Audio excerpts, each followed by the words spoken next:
में कहता है कि जो डिमांड की थ्योरी है यानी थ्योरी ऑफ डिमांड है उसमें बैंडवॉगन, स्नोब और वेबलन इफ़ेक्ट का किसने कंसेप्ट दिया है। तो वाजिब सी बात है कि सब बच्चे को ये याद कर रखा होगा कि लेबस्टीन ने दिया है। लेकिन बच्चे, मैं आपसे ये डिस्कस करना चाहता हूँ कि एक्चुअल में लेबस्टीन ने ऐसा क्या जो थ्योरी ऑफ डिमांड है उसके अंदर नया क्या डाला जिसकी वजह से उन्होंने बैंडवॉगन और स्नोब और वेबलन इफ़ेक्ट दिखाया। तो वो हम थ्योरी डिटेल में डिस्कस करते हैं, राइट। तो मैं पहले आपको एक दिखाता हूँ कि ये रिसर्च पेपर है जो देखो, आप नाम से इसके देखो, बैंडवॉगन, स्नोब और Veblen effect in the theory of demand किसने दिया है? लेबस्टीन ने। ऑक्सफोर्ड जर्नल में ये पब्लिश हुआ था 1950 के अंदर, राइट। तो इससे मैं आपसे पूरा इस रिसर्च पेपर से मैं पूरा आपसे डिटेल में डिस्कस करूँगा कि एक्चुअल में उन्होंने क्या दिया है। तो उसका मैंने यहाँ पर नोट्स बनाया है, वो नोट्स से ही आपको सब कुछ पता लग जाएगा। तो बच्चे, हम थ्योरी को समझते हैं कि लेबस्टीन का कंट्रीब्यूशन क्या रहा है, फिर आपको डिटेल में इतना गहरा समझ आ जाएगा। देखो डियर स्टूडेंट, जर्नली मैंने यहाँ पर एक एग्जांपल लिखा है, राइट, कि जो हमारी बेसिक कंज्यूमर की जो थ्योरी होती है कंज्यूमर की डिमांड की, उसमें हम अज्यूम करते हैं कि एक कंज्यूमर की जो डिमांड है वो दूसरी कंज्यूमर के डिमांड से इफ़ेक्ट नहीं होती है। जैसे मान लीजिए, मैंने यहाँ पर एक एग्जांपल दिया है कि रोहित अगर आइसक्रीम खा रहा है तो वो आइसक्रीम उसके टेस्ट, उसकी इनकम और प्राइस पे ही डिपेंड करती है। वो उस बात पे डिपेंड नहीं करती है कि मोहित, रमेश या इम्तियाज़ भी आइसक्रीम खा रहा है। यानी रोहित की जो डिमांड है वो सिर्फ उसके किसके ऊपर डिपेंड करती है? आपने भी पढ़ के आए हो कि demand is a function of P1, P2, M और टेस्ट, राइट। और अगर इन दोनों के बीच में कर्व बनाते हैं तो डिमांड कर्व बन गया। इन दोनों के बीच में हम डिमांड कर्व बनाते हैं तो क्रॉस डिमांड कर्व बन गया। इन दोनों के बीच में हम डिमांड जो कर्व बनाते हैं वो एंजल कर्व बन गया। तो वो सब आप पढ़ के आए हैं। लेकिन यहाँ पर हम एक इम्पोर्टेंट बात माइंड में कंसिडर करते हैं, वो ये है कि बच्चे, यहाँ पर हम ये मान के चलते हैं कि ये जो डिमांड है वो P1, P2, M और टेस्ट पे डिपेंड करती है। यानी कि वो जो डिमांड है वो डिमांड दूसरा कंज्यूमर क्या खरीद रहा है उससे इंडिपेंडेंट है। क्लियर? ये इंपॉर्टेंट अजम्पशन है लेबस्टीन को अगर आप समझना चाहते हो तो अभी तक मैंने ये जो बात की है वो बात की है कि बेसिक जो थ्योरी है अपनी डिमांड की, उसके अंदर ये अजम्पशन है कि डिमांड जो है वो इंडिपेंडेंट है दूसरे कंज्यूमर से या दूसरे इंडिविजुअल से, ठीक है। तो ऐसे केस में हम क्या करते हैं कि डिमांड कर्व का हॉरिजॉन्टल समेशन करते हैं। हॉरिजॉन्टल समेशन का क्या मीनिंग हुआ देखिएगा। ये कोई मैंने एक डिमांड कर्व लिया, राइट, और बेसिकली ये कोई प्राइस था और इतनी क्वांटिटी डिमांडेड थी। ये एक इंडिविजुअल था कोई, ये कोई दूसरा इंडिविजुअल है, उसका उसी प्राइस के ऊपर इतनी क्वांटिटी डिमांडेड है। तो पहले वाले की इतनी है, दूसरे वाले की इतनी है। तो सेम P0 प्राइस के ऊपर अगर मैं टोटल मार्केट की डिमांड देखूं तो दोनों की जोड़नी पड़ेगी, दिस प्लस दिस। तो हम इतनी डिमांड और इतनी डिमांड, दोनों डिमांड को जोड़ते हैं तो ये दूरी इतनी हो जाती है, राइट। अब अगर प्राइस डाउन गया तो सपोज़ यहाँ तो इसकी इतनी डिमांड बढ़ी और यहाँ इसकी इतनी डिमांड बढ़ी, इन दोनों डिमांड को मैं जोड़ देता हूँ तो सेम प्राइस डाउन गया, ये देखिएगा यहाँ भी। तो इतने प्राइस के ऊपर टोटल मार्केट की डिमांड इतनी बढ़ गई। तो ये आपकी हॉरिजॉन्टल समेशन हो गया और थोड़ी सी फ्लैट बन गई। यानी जो हमारी बेसिक थ्योरी है डिमांड की, उसमें हम एक बात मान के चलते हैं कि एक कंज्यूमर की जो डिमांड है वो प्राइस P1, P2, M और टेस्ट पे डिपेंड करती है, वो दूसरे इंडिविजुअल पे डिपेंड नहीं करती है। उस वजह से अगर हम दोनों की डिमांड को जोड़ देते हैं तो मार्केट की डिमांड आ जाती है, राइट। ये हमने सब बेसिक थ्योरी में पढ़ा है। लेकिन रियल लाइफ में क्या होता है कि आपको पता है कि मेरी कोई डिमांड है वो दूसरे कंज्यूमर पे डिपेंड करती है। जैसे मैं आपको कोई एग्जांपल दूं कि मेरा फ़ोन है, राइट, मेरे फ़ोन की डिमांड है।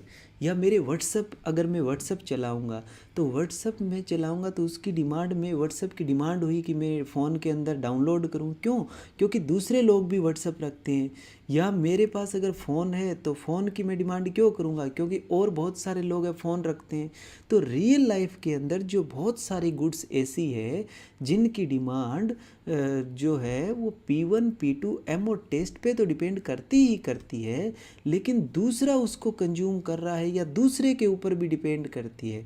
यानी कि जो हमारा डिमांड का फंक्शन है रियल लाइफ में, वो प्राइस P1 P2 M पे तो डिपेंड करता ही करता है, टेस्ट पे भी डिपेंड करता है, लेकिन अदर इंडिविजुअल पर भी डिपेंड करता है, अदर इंडिविजुअल पर। तो इसका मीनिंग जो बेसिक थ्योरी जो डिमांड की थी वो इसको कंसिडर नहीं कर रही थी, लेकिन रियल लाइफ में तो इसका होता है। अगर रियल लाइफ में ये हमने देख लिया कि होता है, तो फिर जो मार्केट की डिमांड है वो कैसे निकल के आएगी? क्योंकि यहाँ तो हमने देख लिया कि दोनों की डिमांड करो इंडिपेंडेंट है, इसलिए हमने इंडिपेंडेंट होने की वजह से हॉरिजॉन्टल जोड़ दिया उनको।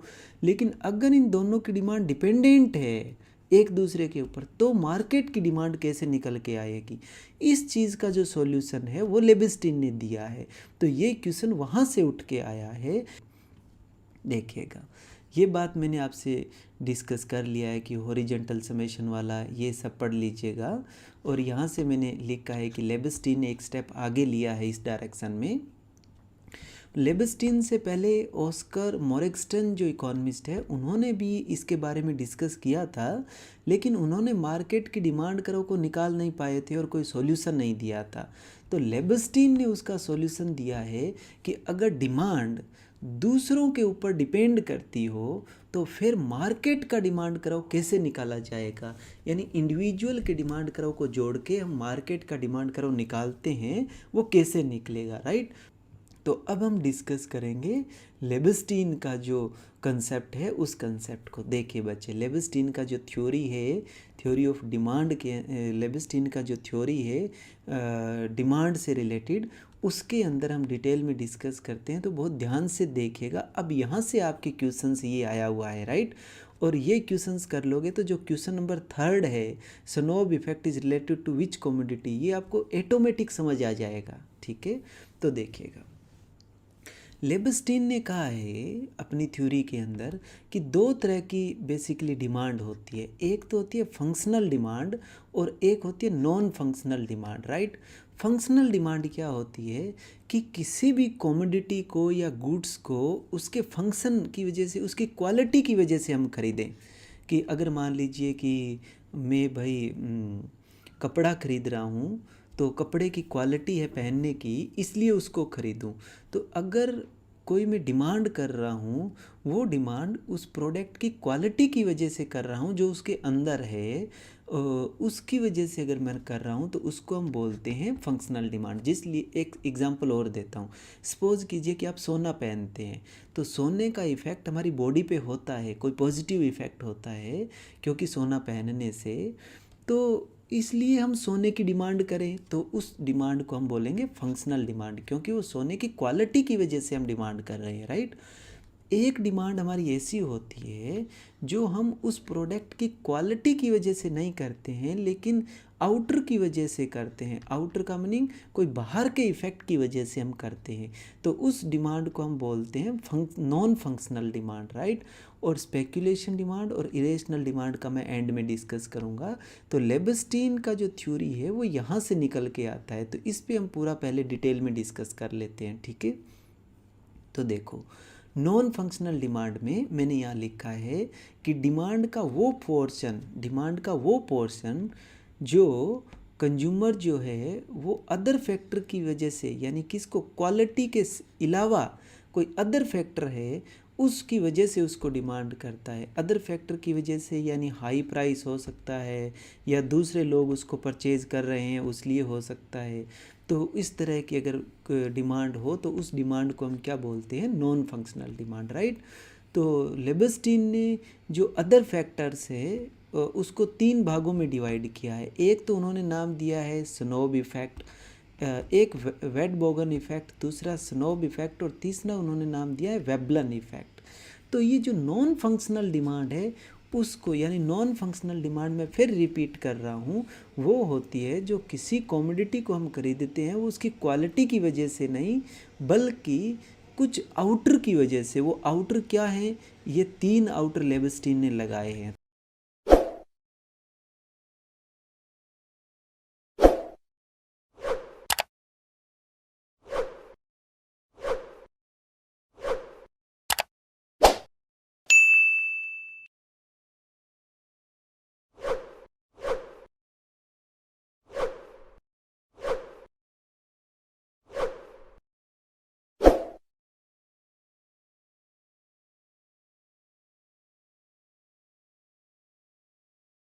ठीक है।